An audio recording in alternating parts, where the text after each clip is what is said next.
Kalian tahu kenapa PDIP mati-matian membela Hasto? Karena kalau kuduga, masalah Harun Masiku dan Hasto ini pasti erat kaitannya dengan elit-elit PDIP yang lain. Bakalan banyak yang terseret. Serius. Jadi masalah ini tidak sesimpel yang kita pikirkan. Bukan cuma antara Hasto dan Harun Masiku, tapi Hasto, Harun Masiku, dan kawan-kawan. Bukan masalah Hasto dan Harun Masikunya ini, bukan masalah uang 2,5 miliar itu, tapi ada di belakang yang lebih besar. Kalian kira KPK capek-capek mau membongkar masalah Hasto dan Harun Masiku itu cuma gara-gara uang 2,5 miliar? Mana tahu ada yang 138T, artinya apa? 138 triliun. Masalah apa itu, Bung? BLBI. Ada yang lain lagi, Bung? Mungkin ada. Mungkin ada. Jadi coba bayangkan kalian, ya, pembelaannya PDIP terhadap Hasto, ya, itu bukan cuma sekedar pembelaan terhadap sekjen. Kalau ku bilang, walaupun sekjen nggak perlu bela mati-matian. Ada satu partai, waktu ketua umumnya terlibat masalah korupsi, ya, nggak ada terlalu nampak kali, ya, partai itu sangat membela mati-matian, enggak. Ya, masih ingat kalian kasus Setia Novanto?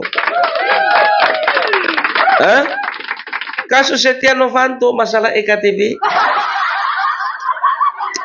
yang sampai sekarang sebetulnya masih ada buntut-buntutnya. Ada. Ya, nanti ku bilang sama kalian, ini bakalan apa lagi nih? Ya, bakalan ada kasus EKTP episode kedua. Coba waktu itu Setia Novanto, ya, tersandung kasus EKTP. Kita katakanlah mungkin dia itu ada sangkut pautnya dengan kader partai yang lain, tapi juga pasti ada sangkut pautnya dengan kader dari partai sendiri. Tapi kita lihat sendiri bagaimana Golkar tidak terlalu ngotot untuk membela Setia Novanto, padahal dia ketua umum. Masih ingat kalian kan? Saya harap Anda tidak lupa.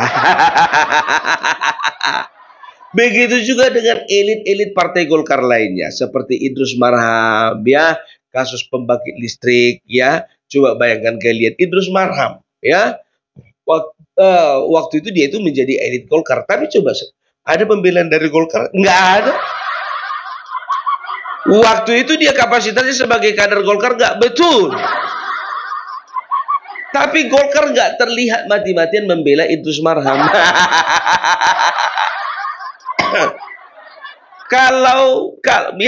Kalau misalnya ada sangkut paut dengan kader yang lain, ya itu nggak ada masalah. Yang penting Golkar itu boleh menjaga, ya, marwahnya, boleh menjaga martabatnya sebagai partai yang tidak mentolerir, ya, kadernya melakukan korupsi, sekalipun itu ketua umum. Nah, itu dia. Coba bayangkan kalian, Demokrat 10 tahun berkuasa, ya, itu ada sekitar 15 orang, 15 elit Partai Demokrat yang tersandung kasus korupsi, ya. Nazarudin, ya, baru setelah itu Jerowacik, Menteri SDM waktu itu kalau nggak salah, setelah itu ada Andi Malarangeng, ada Angelina Sondak, dan lain-lain, termasuk ketua umum waktu itu siapa? Anas Urbaningrum. Diangkut KPK nggak dia? Diangkut. Ada pembelaan yang terlalu terlalu mencolok dari Partai Demokrat? Enggak. Karena apa? Partai Demokrat sendiri, ya, menyerahkan semuanya kepada aparat penegak hukum. Apakah jadi partai cengeng? Enggak. Teriak-teriak menyalahkan pemerintah yang selanjutnya? Enggak. Nggak ada, ya kan? Karena mereka tahu konsekuensi dari korupsi itu, ya, ya pasti ada hukuman pidana. Kalau sudah ada hukuman pidana, ya itu apa sendirilah, tanggung sendiri. Ya, jadi kalau misalnya ada pun keterkaitan antara misalnya satu kader ditangkap, ya, ini akan merembet pada kader lainnya. Ya, itu sudah risiko gitu loh, ya. Tapi partai sebagai sebuah institusi yang apa namanya yang bermartabat, ya, seharusnya tidak terlalu mencolok membela yang namanya kadernya. Ini cuma section wah. Tiru dong Demokrat, tiru juga dong Golkar. Walaupun ketua umumnya diangkut KPK, mereka tetap menjaga harkat dan martabat mereka sebagai sebuah partai. Gampang kan Anas Urbaningrum contohnya, diangkut ganti. Setia Novanto contohnya diangkut ganti. Udah yang namanya siapa namanya tadi, lupa aku, Hasto. Gampang kan ditangkap, ganti. Kayak nggak ada aja kader yang lain. Alah, sudahlah ya. Ya terserah kalian mau bilang katanya kalian itu partai kader. Oleh karena itu kader harus dibela mati-matian, tergantung bikin salah atau enggak. Kan ketakutan orang ini kan seperti itu. Mereka sudah baca itu, ya. Bagaimana efeknya ketika ada elit Demokrat, maka tersangkut paut dengan elit yang lain, ya kan? Begitu juga Golkar, ya. Kena satu, kena juga yang lain. Ini yang mereka takutkan. Ya. Apalagi kan ini mirip-mirip ini. Demokrat 10 tahun berkuasa, kena 15 orang. Ya kan gitu. PDIP 10 tahun berkuasa, kita lihat kena berapa orang.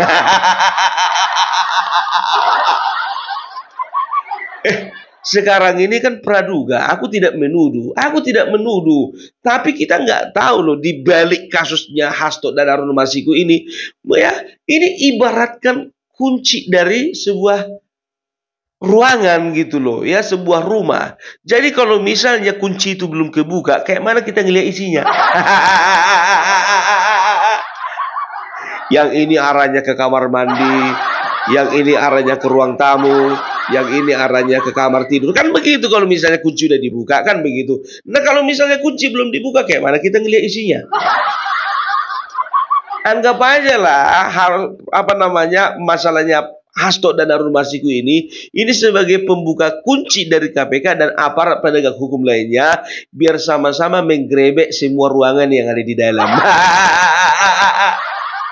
Ada yang sembunyi di ruang tamu, ada yang sembunyi di kamar tidur, ada yang sembunyi di gudang, ada yang sembunyi di toilet. Artinya apa? Ya, kita akan melihat ya bagaimana KPK akan bekerja gaspol 100%.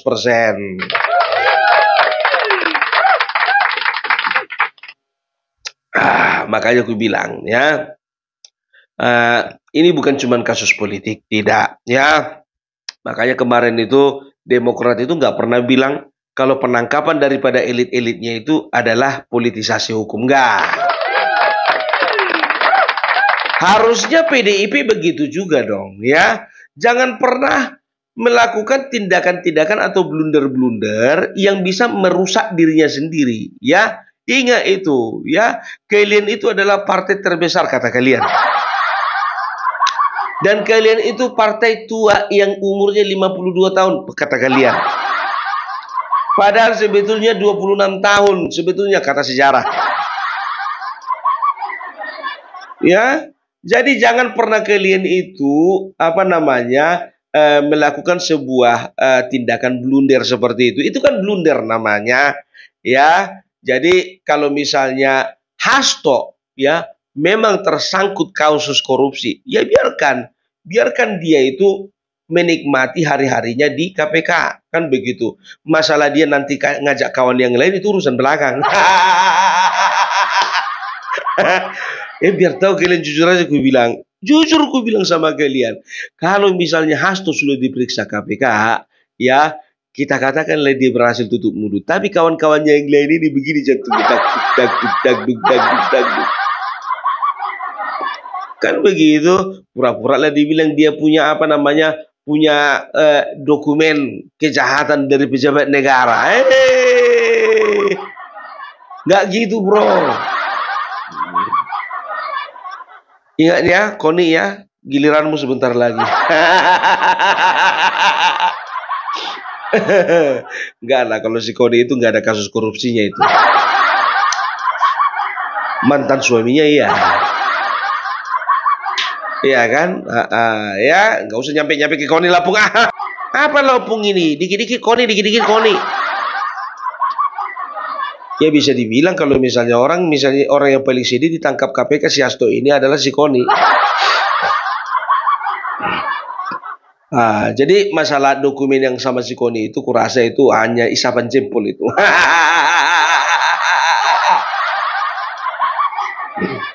Ya kita akan lihat. Jadi gini, adalah sebuah kewajaran, sebuah kenormalan ketika sebuah partai berkuasa. Kita udah lihat bagaimana ya.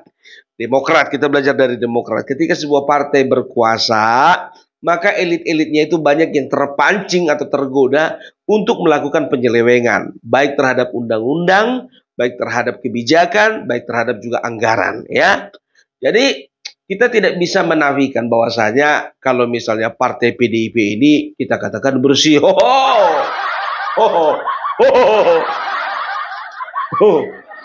Jadi ini yang berusaha mereka teriakkan kepada rakyat gitu. Jadi 10 tahun berkuasa, ya mereka itu nggak ingat sama namanya rakyat. Begitu mereka itu menghadapi kasus hukum, dikit-dikit ngadu sama rakyat. Coba bayangkan kalian dulu ya. PDIP katanya akan mencalonkan lagi Ibu Megawati sebagai ketua umum, ya kan begitu. Dan pendapat daripada kader, ya mereka mengatakan bahwasanya terima kasih kalau rakyat masih mempercayakan kepercayaan kepada Ibu Megawati sebagai ketua umum. Rakyat yang mana? Orang ini jujur aja gue bilang kayak main negara-negaraan. Itu dia ya. Terus jujur aja aku bilang PDIP ini kemarin 10 tahun itu ya sekarang itu Megawati itu seperti seolah-olah dia itu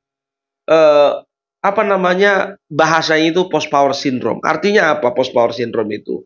Dia itu seolah-olah masih berkuasa gitu, padahal udah enggak lagi ya. Yang paling kesalnya aku ya, mereka itu seolah-olah membuat negara ini negara mereka sendiri. Ya, apalagi mereka membawa-bawa nama Bung Karno. Ya, ku tegaskan sama kalian, Bung Karno itu bukan milik PNI saja, Bung Karno itu bukan milik PDIP, dan Bung Karno itu bukan milik keturunan biologisnya saja, bukan. Ya, tapi Bung Karno itu milik kami semua.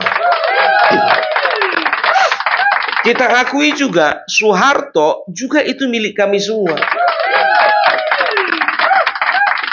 Demikian juga Bapak B.J. Habibie, Bapak Gus Dur, Ibu Megawati, Bapak SBY, termasuk Bapak Jokowi, apalagi itu sangat milik kami semua. Itu dia. Tapi sadar atau tidak, ya, jadi ini adalah pembodohan, gitu. Jadi seolah-olah negara ini negara milik mereka. Jadi 10 tahun itu memang betul-betul suka-suka mereka. Jadi kita nggak tahu, ya. Kita nggak tahu ketika mereka berkuasa apa-apa yang sudah mereka lakukan. Karena semuanya terselubung gitu loh. Kita nggak tahu karena apa? Karena presiden dari mereka, DPR juga dari mereka, dan banyak lembaga-lembaga yang diisi oleh orang-orang mereka. Gitu loh. Iya, coba bayangkan kalian Kementerian Sosial, coba. Berani-beraninya dia itu makan uang. Katakanlah bukan makan uang rakyat, tapi uang negara. Itu uang rakyat, Bung. Kenapa bisa? Ya kan uang negara yang mau diberikan kepada rakyat. Oh iya pula, ya betul. Ya, Juliar Batubara, coba bayangkan kalian ya. Jadi bisa dikatakan ya, ini hanya satu menteri kurasa yang dikorbankan kemarin itu karena nggak tertolong lagi.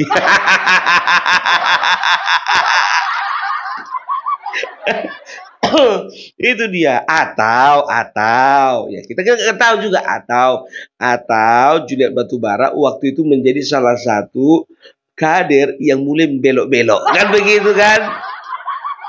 Ah, udahlah, tumbalkan aja lah itu. Kita nggak tahu-tahu itu bagaimana itu tingkah lakunya. Atau Juliet Batubara waktu itu nggak mau bagi-bagi.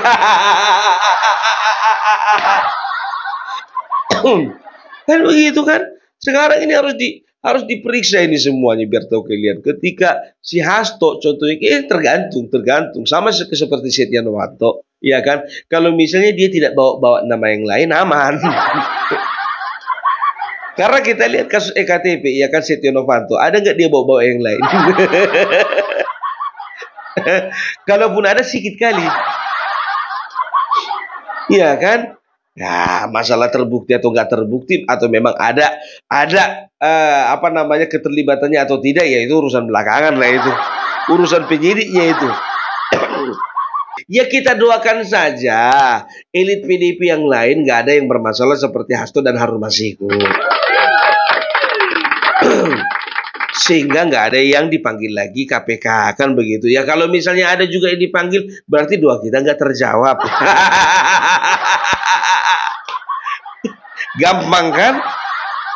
Pusing kali kita mikirin itu. Makanya aku bilang, PDIP kalau kalian masih mau menjadi partai kepercayaan rakyat, ya jangan terlalu kalian bela orang yang sebetulnya memang melakukan kesalahan, ya. Apalagi ini sudah jelas-jelas nyata dan sudah terbukti bahwasanya Hasto sudah memberikan uang suap, ya, kepada Komisioner KPU mengenai penetapan Harun Masiku sebagai anggota DPR, dan juga sudah melakukan tindakan obstruction of justice. Sudah, itu aja sebetulnya sudah melanggar hukum. Gitu. Cuman yang mereka takutkan itu, ya, yang mereka takutkan itu akan terbongkar yang lain-lain. Yang lain-lainnya apa itu, Bung? Ya kita tunggulah episode selanjutnya. Itu dia. Jadi sudah satu kenormalan atau kewajaran. Orang yang gonggongnya yang paling besar biasanya itu paling bermasalah. Pasti. Oke. Jadi itu dulu dari Opung Parbelak. Ya, kita lihat bagaimana kelanjutannya. Ya, hari ini Hasto datang atau tidak. Dan yang paling ku nantikan saat dia itu keluar dari gedung, kira-kira dia ganti baju atau enggak.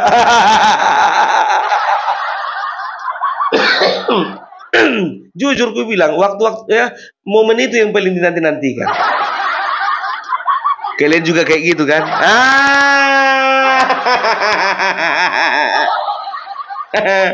Oke, jadi itu dulu dari Opung Parbelak. Salam NKRI, NKRI harga mati.